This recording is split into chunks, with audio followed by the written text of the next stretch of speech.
I was originally interested in the E10 when I found out that the H10s were horribly uncomfortable to my ears due to me having big ears. See, the problem was that I loved the sound signature that the H10s have, but I simply couldn't keep a pair of headphones that were horribly uncomfortable on my head. If you want to see that review, you can just check it out on my channel. Because of this issue, I was immediately curious about the E10s, which are in-ear headphones. Earphones, if you will. However, now you may have noticed that I don't have a pair of E10s here to show you, and that's because I didn't buy them.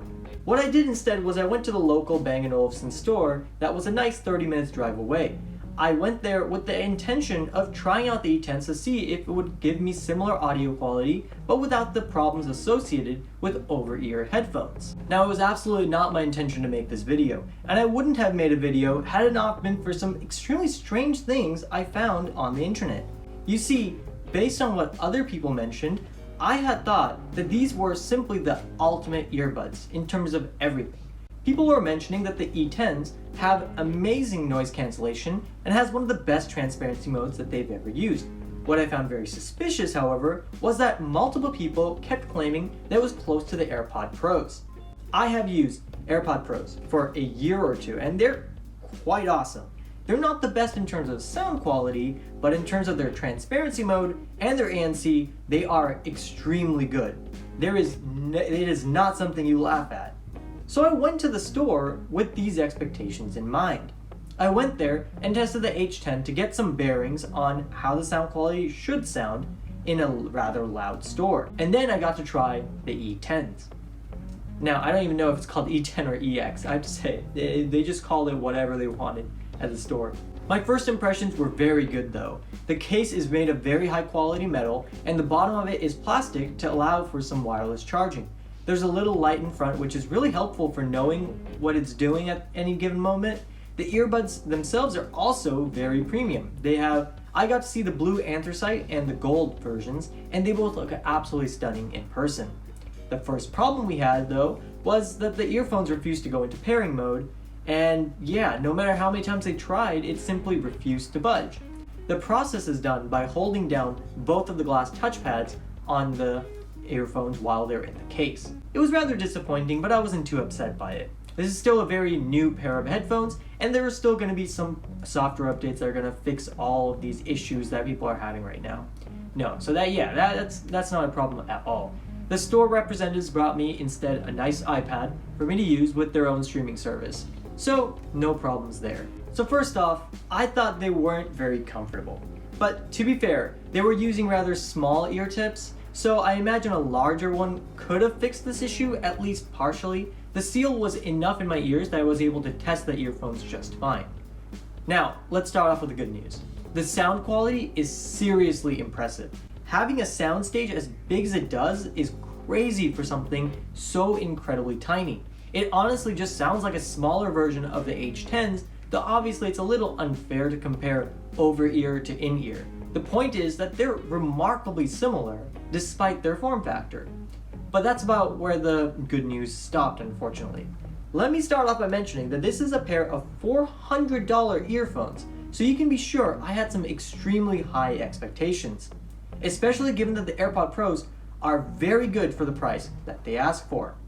I found the stem design to be quite great, but the bulge at the top where it fits into your ear is quite large, and it really didn't want to fit in my ear very well. And while it certainly wasn't horrible, I can imagine it getting uncomfortable after a few hours, and it will be rather annoying. The touch controls were very responsive, but in my opinion a little confusing. This is really just a minor nitpick, obviously. Everything is based on taps, which means that you can get some weirdness, such as the fact that the volume controls are done by tapping and holding. It works just fine, but it's not necessarily intuitive.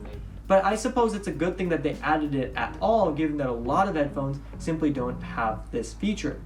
Tapping on the left earphone will change between ANC, off, and transparency. When people compare these features to the AirPods, I was very excited. The AirPods are extremely good at both transparency and active noise cancelling. Unfortunately, these things sucked at both of them. In fact, they were so bad, I ended up asking the sales rep if it was broken. Let's start off with the ANC. It's bad, and I mean laughably bad. All of the noise cancellation comes from the passive seal. Switching between off and ANC yielded almost no difference at all. There were quite a few reviews online that said that the ANC is wonderful that directly contradicts both my experience and that of several other people. I don't think that this is because of any malicious intent though. They most likely put on some bigger ear tips, which then provided a fantastic passive seal. This would especially be the case with the foam tips that they provide. Now, I don't care for ANC as much. For me, transparency is the most important feature, and let me tell you, it was so sad. It barely made a difference. It let in the tiniest bits of sound, but the voices were just awful. It was also incredibly robotic sounding. There was just a clear lack of effort put into optimizing this mode. I was surprised to see that this was the case, especially when the H10s have some of the best transparency modes that I have ever used. It's really sad to see that the earphones were brought down by some of the same problems that have plagued Bang & Olufsen for a long time. If you only care about sound quality, then these things will blow the competition right out. It's truly an amazing pair of earphones, and if you care about build quality, then these things are every bit as amazing as you may think. But if you care about features that every other pair of earphones are getting, such as ANC and Transparency, you're going to be incredibly disappointed, especially when you're paying a ridiculous $400. I understand how difficult it is to create noise canceling, especially how to get it right, but this is just sad. At this point, it's better to just call it a loss and just don't even bother saying ANC as a feature. The reason for this video is to warn you from all the reviews that you may be seeing on Reddit calling these earphones comparable to the AirPod Pros, because it's incredibly misleading and it sounds more like a marketing team gone rogue. I think that there are a lot of factors at play, including the location and the use case. B&O's noise cancellation sounds awesome at home, where I just want to get rid of the small remaining bits of annoying noise. But in a situation with a lot of noise, these things are going to fall apart. There are some very balanced reviews out there that do seem to follow my same thought. I would recommend waiting before purchasing these if they are on your radar.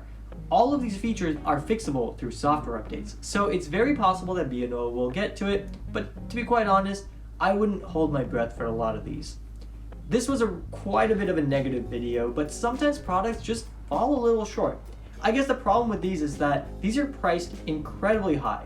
There is a lot of healthy competition in this market, and Bang & Olufsen is clearly falling behind simply because of their priorities. Their focus on sound quality is admirable, but at this price point, there are expectations beyond just good sound. If you can, I suggest that you try them out in a store to see if the problems are a deal breaker for you.